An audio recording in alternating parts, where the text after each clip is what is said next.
How's it going, everyone? We're back with another PNP podcast. My name is PNP Zleya. We're going to be reviewing the February 3rd edition of Raw that just ended. We're going to do a recap of what happened and my opinion. So sit back, relax, and just let's listen what happened. All right. So Raw opened up with Randy Orton. He came out, but before he came out, they did a promo of Edge. What happened last week, what happened during the Royal Rumble, and what Randy had said before he attacked viciously Edge. He had great heat over him. It was really, the promo was great too. It showed like how they used to work together and how Edge had come back from this magical recovery just to be attacked. And as Randy Orton comes out, you see like he's staggering. He doesn't really know if he should go in. He can't even really speak. The people won't let him. They're booing so hard at him.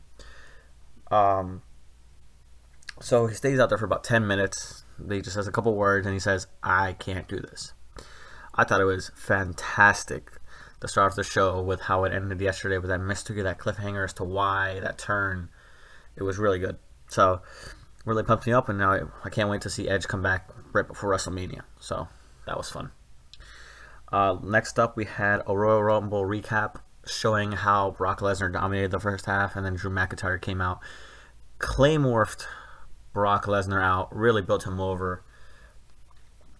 And then we have Lana comes out to face Liv Morgan. It was just a match. Nothing really big happened.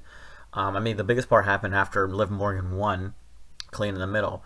Ruby Riott comes out, and Liv Morgan's so excited to see her. She thinks she's just going to come in here and congratulate her. But in reality, Ruby Riott turns on her. She beats her up. She looks at Lana. Lana looks so happy. Lana hits her finisher on her, and they leave. So, that feud continues. So, it was fine. Fine for what it was. Next up, we had Mojo Rawley. They also play another promo. They're really building up Drew McIntyre, which I'm so happy for.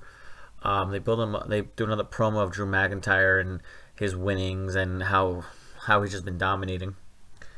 And then Drew comes out. He gets the mic. He says, "Before anything, I want to tell you, Mojo, I'm gonna knock you out in 3, 2, 1, as quick as that." But before that, he cuts a promo saying how Brock Lesnar attacked him from behind, and he's not really upset about it. It just shows that he really is that good. And now he has a secret weapon being the Claymore kick. His finisher, so I don't know how much of a secret weapon it really is.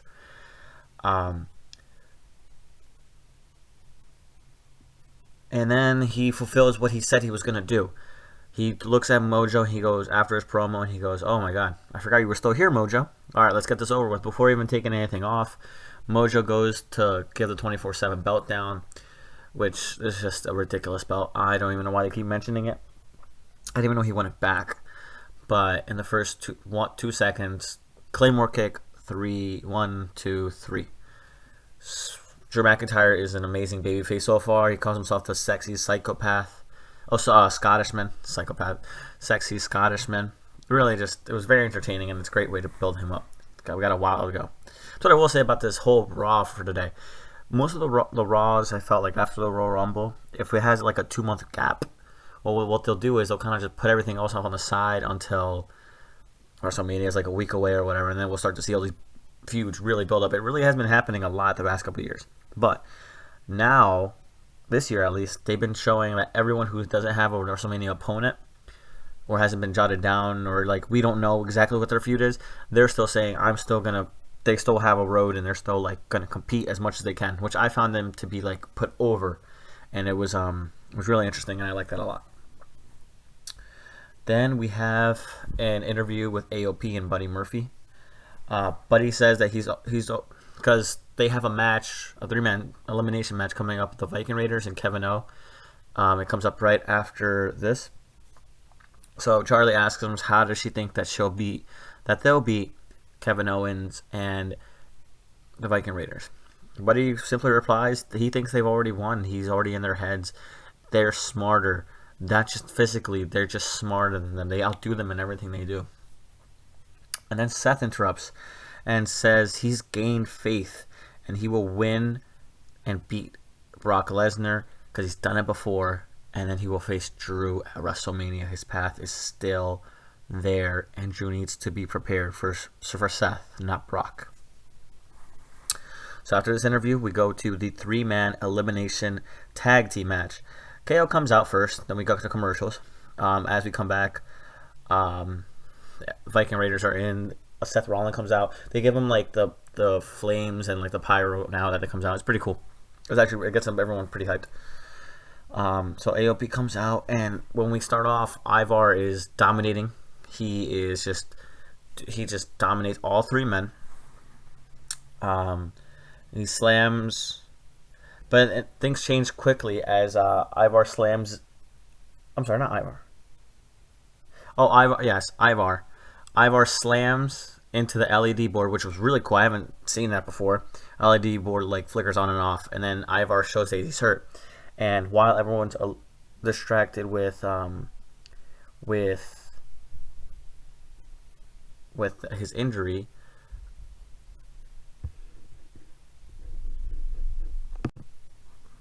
sorry everybody, we got cut off, but we'll resume right where we were.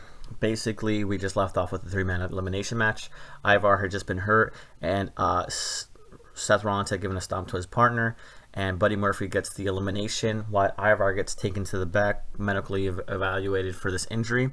So we leave KO in the ring by himself, and as we return from commercial, KO is facing all 3 men. Rollins is on the side telling him that when KO is down, he's in a chokehold, that there is no shame in losing. There really is no shame. Kevin Owens makes a quick comeback. I wasn't... Well, let's get to this first. Kevin Owens makes a quick comeback against all 3 men. And Buddy Murphy's in the ring. When KO goes for a swanton, Buddy Murphy puts his knees up. KO's hurt real bad apparently, but then he gets up pretty quickly and gives Buddy Murphy a powerbomb, and then he pins him clean in the ring. 1, 2, 3. I don't know. I don't like that because he's the Raw Tag Team Champion. I think they should have just beat on him and they should have just lasted a while. But nonetheless, Akam comes in and Seth Rollins is pumping him up, saying that he's the best, he can do this, and he goes and gets stunned 1, 2, 3 again, and then it's just left up to Razor. So the match, it's basically kind of back and forth for a bit, and people are getting pumped. The crowd is hyped for this match, and Rollins eventually distracts KO, distracts him. Razor hits a mean clothesline on him. He hits a couple spine busters. He hits his finisher. 1, 2, 3. KO is beat, and AOP, Seth Rollins, and Buddy Murphy walk out, and Kevin Owens is left in the ring, left to a standing ovation.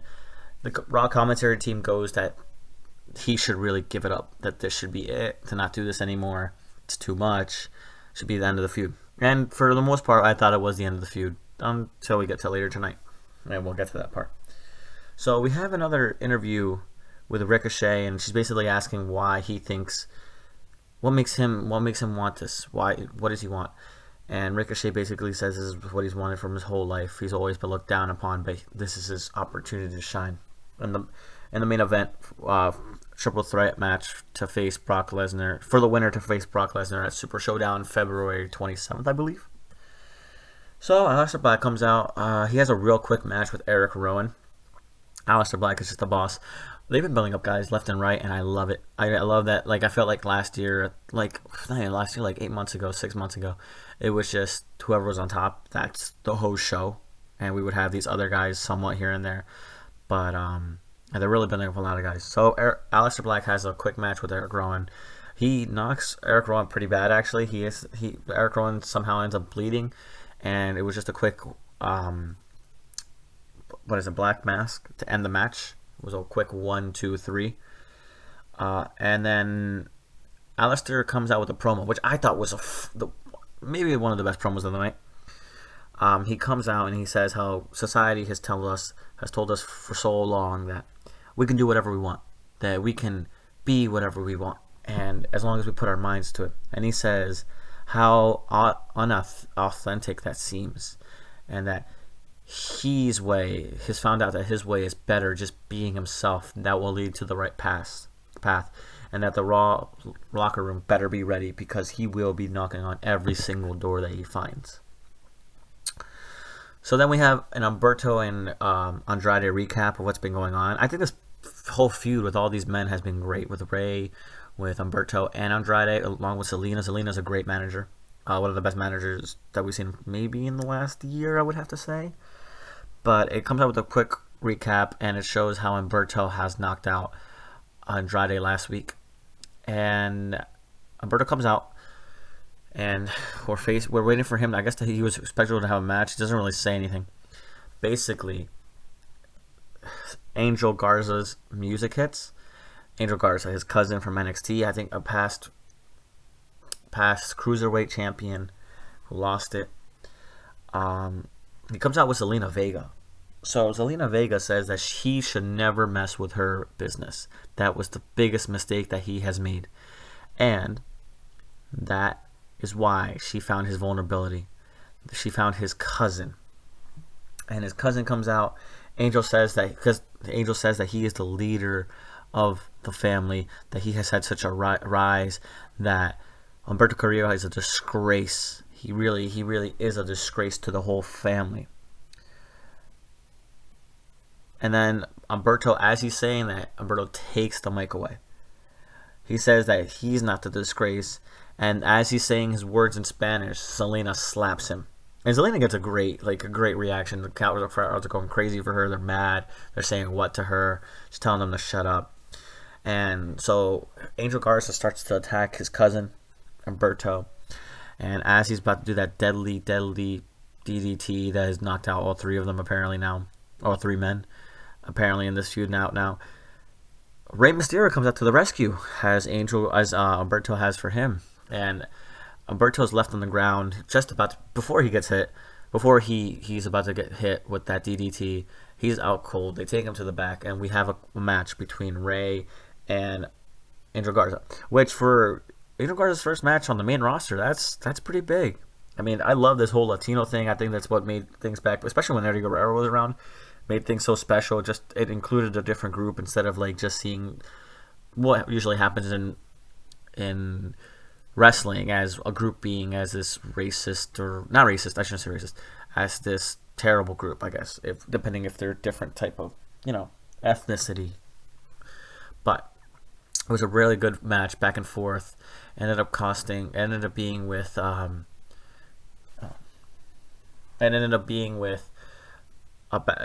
a back and forth match, and the match ended with a DQ, unfortunately. But I think I like it because it leaves the window open. I think this feud should just span out to WrestleMania.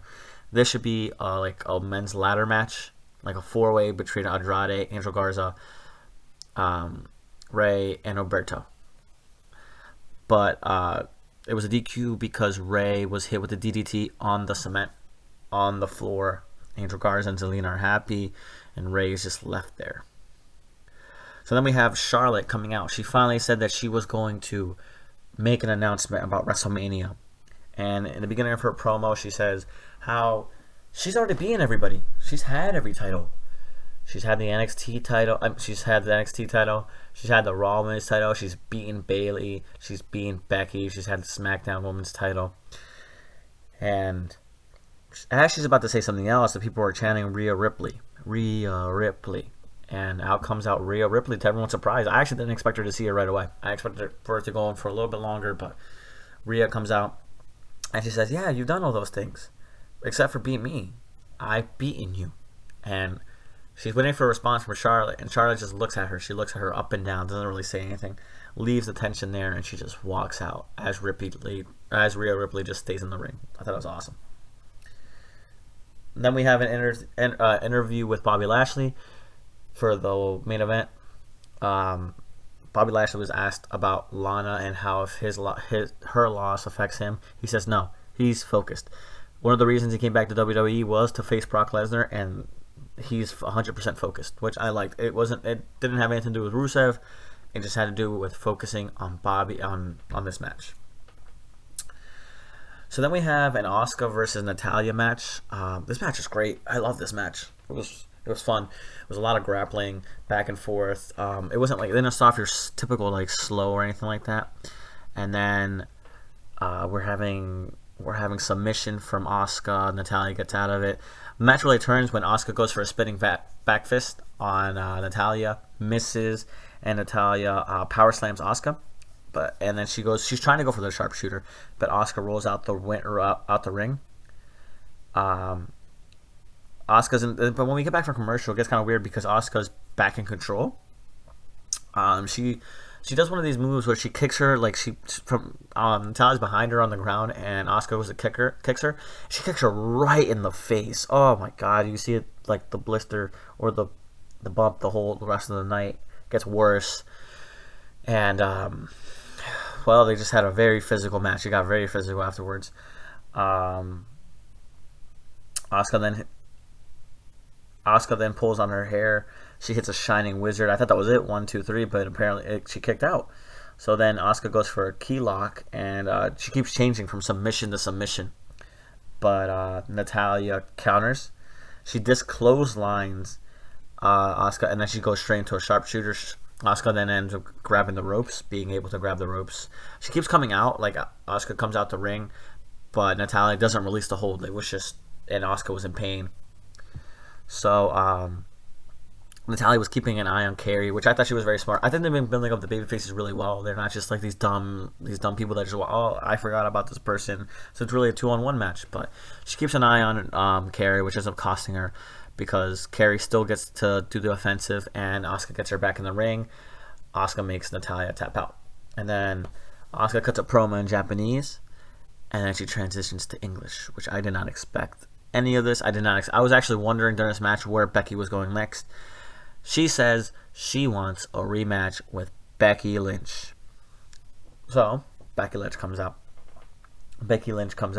and she goes, when I faced you, at first she goes, you've been dodging me for a year, and now you finally got beat by me, and it felt like I had superpowers. But why should I challenge you? Why should I allow you to challenge me for this title so close to WrestleMania? And eventually Becky says, you know what, I do want this. And Asuka's ecstatic. She's so happy. Kairi Sane comes in the ring, goes to attack Becky, and Becky just backhands her or kicks her in the stomach. She knocks Kairi out the ring. Asuka doesn't do anything. Becky just goes, you see, I do have superpowers. I got eyes on the back of my head. And she walks away. Really looking forward to this match. I think they announced it for next week, but we'll see. We got a bit till Elimination Chamber, so we'll see what happens. Then we have Seth cuts a promo. Well, it's time for the main event. So first comes out Seth Rollins. He comes out, he cuts a promo. He says, I am so proud, and congratulates the Buddy Murphy and AOP on winning tonight. And then he goes, tonight is his night. Tonight is the night that he wins this opportunity, and he will face Brock Lesnar. And like he has said before, he's going to slay the beast. Although this time, the result is different. The reaction is different. Last year you were cheering for him. This year you are booing him. And it just shows how much people change. But he's not upset. He says he forgives them, and actually he is happy that they have crucified him, because it has made him the man he is. He says that he will save the industry. And then comes out Ricochet and Bobby Lashley for this match. Ricochet and Bobby Lashley, it's a really fun match. Another great match. Honestly, just a great Raw in general, but we'll finish this match up first. This one is the one that made most sense to me. Going into this, I thought that obviously Seth Rollins' buddies would come out and save him. I thought maybe Seth would win, but it just didn't seem right. Bobby Lashley, I thought Rusev was going to come in. I don't know where Rusev was tonight, but he didn't attack him either. So the only one I thought that actually had any history with Brock Lesnar in the past couple weeks is Ricochet. So Ricochet starts out with attacking Seth Rollins, but Bobby Lashley and Seth Rollins end up double teaming him. Seth is facing Ricochet for a bit, and while Seth is making sure that Lashley doesn't get in the ring, but then Lashley comes in. He's like gives him a quick like shoulder tackle, I guess, like a quick spear, and Seth is on the ground. Lashley gains control of the match. He hits both Ricochet and Seth Rollins with a double DDT and neckbreaker. Ricochet drops Lashley and hits both of them from outside the ring with 2 suicide dives over the top rope. I believe that's what it's called. Buddy comes out and just Buddy, AOP come out and they start beating on Lashley and Ricochet. But I mean, this feud isn't over apparently because Kevin Owens' music hits. Buddy Murphy goes to attack him, but KO gets the upper hand, and Ivar comes in. No partner, by the way, because he's apparently still hurt, which I thought was great. They didn't just like play it off, and it is what it is. But we have then both those men have steel chairs. They chase out Buddy Murphy and AOP. They beat them out the ring, and Seth Rollins is just there looking at them, not knowing really what to do. Which, if he was really as committed as he said he was, he would actually attack them. But hey, that's just my opinion. So we go to commercial. We come back from commercial.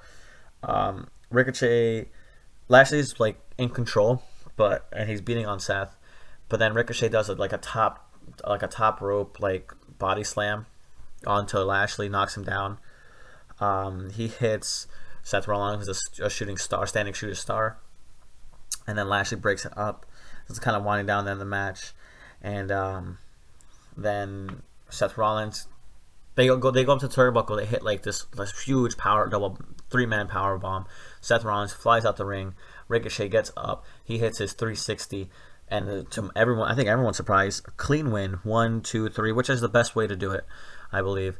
Ricochet doesn't even get a second to celebrate until, and then Brock Lesnar comes out, hits him with an F5, and we leave Monday Night Raw with Brock Lesnar holding the title and gloating. I thought this is a great Raw. I thought that this whole building up between Randy Orton and Edge, their storyline, the Messiah, I think so many people are going to build up so strong. Drew McIntyre looks fantastic. They're really building him up amazing. He really shouldn't stay away from matches for the time being unless it's like something that's going to be quick, because you need to build him up a lot for Brock Lesnar. I thought the men's triple threat match was fantastic.